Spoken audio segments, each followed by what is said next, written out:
Kementerian Keuangan menghitung dana penduduk Indonesia di negara-negara surga pajak mencapai 11.450 triliun rupiah. Sementara itu DPR kini sedang menggodok RUU pengampunan pajak atau tax amnesty. Kalau memang nanti RUU ini disahkan, bagaimana mekanisme pengampunan pajak ini, apa plus minusnya dan seberapa efektif kebijakan ini bisa menarik kembali ribuan triliun rupiah kembali ke tanah air. Untuk itu kita bahas langsung dengan narasumber terkait. Di sebelah saya sudah ada Pak Toto Daryanto selaku anggota Komisi 7 DPR RI fraksi PAN dan juga Wakil Ketua Badan Legislasi DPR RI. Selamat pagi Pak Toto. Selamat pagi. Dan juga di sebelahnya sudah ada Pak Justinus Prastowo selaku Direktur Eksekutif Center for Indonesia Taxation Analysis atau CITA. Selamat pagi Pak Justinus. Selamat pagi. Ya, mungkin kita langsung bahas mengenai plus minusnya. Kalau misalnya memang RUU ini disahkan, plusnya apa, minusnya apa? Silakan Pak Toto. Itulah sebenarnya yang tadi beberapa teman di DPR itu mempertanyakan. Sehingga memang ini menjadi tugas dari pemerintah untuk menjelaskan kepada DPR dan masyarakat ya, bahwa banyak plusnya daripada minusnya. Pengamat sudah beberapa kali mengingatkan bahwa tax amnesty ini punya dampak ganda. Ya, di satu pihak ada kemungkinan, ya, baru kemungkinan karena kan estimasi kan. Apakah ada jaminan, pertanyaannya, bahwa dengan adanya tax amnesty memang ada dana yang masuk ke Indonesia secara besar-besaran. Dan yang penting juga sebenarnya apakah benar ada pajak yang bisa diambil sekian ratusan triliun katakanlah sebagai instrumen baru untuk menggantikan defisit anggaran kita. Kan itu pertanyaan-pertanyaan yang masih spekulatif ya, artinya siapa yang bisa meyakinkan itu ya. Karena latar belakang dari orang Indonesia yang menyembunyikan kekayaannya dan tidak mau membayar pajak, itu saya kira paling tidak ada dua kategori ya. Yang pertama memang ada orang-orang kaya yang ya mungkin boleh disebut serakah ya, yang dia tidak mau taat membayar pajak ya. Yang harta itu sebetulnya harta legal, jadi dari pendapatan yang memang sebenarnya tidak ada masalah. Tapi juga ada juga saya kira adalah orang-orang Indonesia yang karena dia mendapatkan kekayaannya dari hasil yang tidak legal, yang mungkin hasil kejahatan dan lain sebagainya, bahkan mungkin narkoba dan lain sebagainya. Kita juga tidak tahu bahwa Indonesia ini kan juga negara yang konon di sini menjadi pusat perdagangan narkoba yang besar juga konon katanya ya. Nah itu membuat dia tidak menempatkan uangnya di Indonesia, di berbagai negara yang memberikan kemudahan. Nah dengan latar belakang seperti itu sebenarnya itu tadi pertanyaannya, apakah mereka mau membuka itu? Ya, apakah mau balikin uangnya istilahnya? Mau balikan uangnya. Tapi saya kira juga menjadi catatan kita bahwa di tahun 2018 ya akan ada pertukaran informasi yang terbuka, ya, automatic exchange of information di antara bank-bank dari berbagai negara, termasuk Indonesia dan negara-negara lain, mungkin juga Singapura yang banyak diduga banyak uang orang Indonesia itu, maka itu menjadi terbuka semua.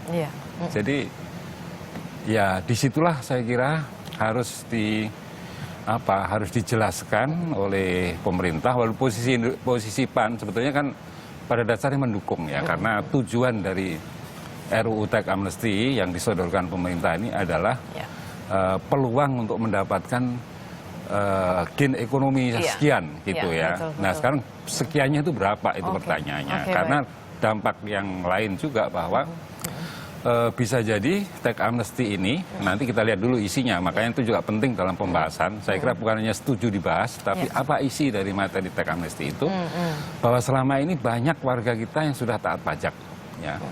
Tentu ada perasaan kecemburuan, saya kira wajar ya, bahwa kok enak saja orang yang selama ini menyembunyikan kekayaannya tidak bayar pajak tiba-tiba dapat tax amnesty. Kalau gitu buat apa saya selama ini? Kenapa saya taat? Ini sudah biasa negara melakukan seperti itu ketika mengalami kesulitan. Oke. Gitu. Pak Justinus mau menambahkan? Itu. Baik. Silakan Pak. Saya setuju dengan Pak Toto ya. Memang harus ada penjelasan kepada publik apa yang akan dicapai oleh pemerintah dan mekanismenya seperti apa. Bahkan dalam tax amnesty yang paling kritis justru pasca amnestinya. Apakah kita punya kemampuan melakukan pengawasan terhadap aset itu? Maksudnya sehingga seperti apa ini Pak? Sekarang kan kita mengharapkan ada tambahan aset yang direpatriasi. Dikembalikan. Padahal kalau di RUU yang terakhir tidak wajib repatriasi, hanya opsional. Tidak ada jaminan memang mereka akan memulangkan uang itu. Karena motifnya macam-macam, tadi Pak Toto sudah sampaikan. Kalau yang motifnya memang ini uang ilegal, mereka tidak mau pulang. Kalau motifnya bisnis, kita harus mengukur seberapa bisa Indonesia menyediakan iklim bisnis yang kompetitif sehingga modal itu mau pulang ke Indonesia. Ini juga harus menjadi paket yang jelas. Yang kedua, sinyal bahwa kalau saya ikut tax amnesty, Indonesia benar-benar akan menerapkan sistem perpajakan yang baru yang menjamin rasa keadilan, berkepastian hukum gitu.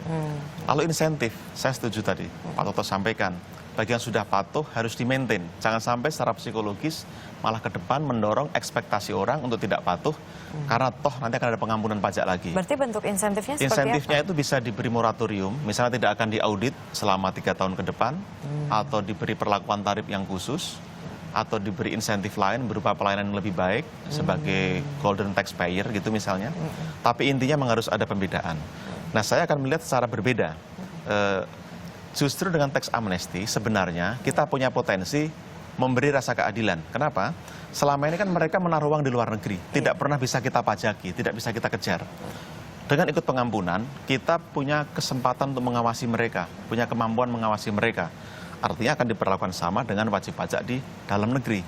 Nah, sekarang tinggal bagaimana pemerintah memastikan berapa uang akan kembali, berapa tambahan penerimaan pajak, dan bagaimana mekanisme pengawasan pas amnesti yang menjamin ke depan ada lonjakan atau sustainabilitas penerimaan pajak. Itu yang penting saya kira. Baik, tapi kalau misalnya bicara mengenai pihak-pihak atau orang-orang yang menghindari pajak gitu. Seperti tadi Pak Toto sempat bilang gitu, memang ada kategori orang yang serakah. Ya memang dia nggak mau bayar pajak aja gitu. Lalu bagaimana dong Indonesia atau pemerintah Indonesia bisa menjamin bahwa ayo bawa pulang uangnya untuk negaramu, tempatmu tinggal gitu. Iya, saya kira stick and carrot yang dimiliki pemerintah adalah 2018. Ketika kita masuk rezim automatic exchange of information, secara normatif tidak akan ada lagi nanti kerahasiaan perbankan di seluruh dunia. Sudah ada 126 negara yang menginisiasi, termasuk Indonesia dan negara-negara tax haven, sehingga nanti ketika mereka tidak mau memulangkan, kita punya instrumen untuk mendapatkan informasi tentang mereka dan harus melakukan penegakan hukum yang keras kepada mereka. Nah, ini kan fase rekonsiliasi sebenarnya. Memberikan kesempatan untuk secara baik-baik mereka pulang, melaporkan yang sebenarnya. Kalau Anda tidak mau menggunakan ini, ya sudah, 2 tahun lagi kami akan melakukan law enforcement yang keras. Penegakan Sinyal hukumnya ini bentuknya seperti apa yang penegakan efektif? hukum kalau orang sudah diberi kesempatan dan tidak mau, itu sudah memenuhi unsur pidana perpajakan.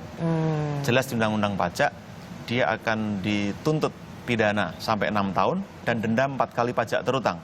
By default sudah miskin dia kalau penegakan hukumnya jelas dan tegas gitu ya. Oke, berarti langkah selanjutnya, karena kalau misalnya kita lihat tuh isi dari RUU ini kan tadi, kalau saya boleh konklusikan dari keduanya adalah tampaknya pemerintah ini belum memberikan kejelasan mekanismenya seperti apa. Berarti langkah selanjutnya dari DPR seperti apa untuk mendapatkan kejelasan ini? Tadi kan sudah disampaikan oleh pimpinan DPR akan ada konsultasi dengan pemerintah. Jadi ya saya kira itulah forum resmi yang bisa diketahui oleh masyarakat luas ya. Di situ penjelasan pemerintah seperti apa gitu. Tapi sebenarnya juga saya kira bagi orang yang sekarang tidak taat membayar pajak ya, ada perasaan khawatir juga saya kira. Bahwa mereka bagaimanapun tidak bisa bersembunyi pada tahun 2018. Jadi betul kata Pak Prasto, ini adalah kesempatan bagi mereka ya untuk katakanlah untuk kembali ke jalan yang benar ya, supaya dia taat membayar pajak, tidak merasa diburu-buru oleh kejahatannya selama ini, karena itu punya akibat yang besar secara ekonomi maupun hukum ya bagi yang tidak taat membayar pajak. Maka ini menjadi kesempatan bagi mereka. Jadi peluang untuk mereka menjadi mau membayar pajak dan repatriasi uang itu sebenarnya saya kira secara teori itu cukup besar. Oke, tadi kan cuman berapa sih besarnya? Berapa besarnya? Gitu. Optimistis kira-kira kita bisa mengembalikan sekitar 11 ribuan triliun kembali ke Indonesia? Jadi kalau kita katakan jujur, sebenarnya sebagian besar uang itu sudah kembali ke Indonesia. dalam skema back-to-back loan. Jadi tadi betul Pak Toto sampaikan, kita sudah memindahkan uang ke luar negeri, uang itu kita pinjam lagi sebenarnya dalam bentuk pinjaman yang diperoleh dari bank di luar negeri gitu. Sekarang praktis sudah diinvestasikan ke Indonesia, itu akan dideklar nanti. Kalau dalam hitungan kami tidak akan lebih dari 500 triliun yang akan pulang. Mengapa demikian, Pak? Karena sebagian besar sudah direpatriasi dan separuh itu sudah dalam bentuk aset. Tidak mungkin mereka menjual tanah, menjual rumah dan sebagainya di luar negeri hanya untuk dipulangkan. Maka kita juga tidak bisa memaksa itu dilakukan. Yang penting sekarang kita tahu mereka punya rumah, punya tanah, punya investasi di luar negeri, dan kita harus mengawasi. Maka yang paling penting selain pemerintah harus menetapkan target yang terukur, itu adalah bagaimana pasca amnesti ini memastikan beberapa hal yang memperkuat lembaga pemungut pajak. Misalnya pemisahan Ditjen Pajak menjadi badan supaya dia lebih kuat, kredibel, kompeten. Itu mutlak. Yang kedua, integrasi nomor induk kependudukan dengan NPWP supaya pemerintah bisa mengawasi siapa melakukan apa gitu ya.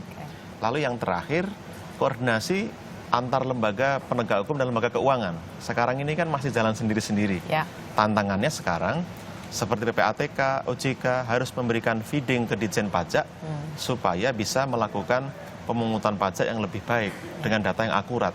Nah, kalau tiga hal ini tidak dikerjakan, saya pesimis pasca amnesti justru kita akan mengalami penurunan penerimaan pajak. Baik. Nah, Pak Toto, kalau gitu apakah masukan-masukan ini nantinya akan dibawa ketika bertemu dengan pemerintah? Dan Pasti, kapan pasti. pertemuannya itu kapan dan kira-kira? Menunggu dari pemerintah, saya kira dalam waktu dekat ya.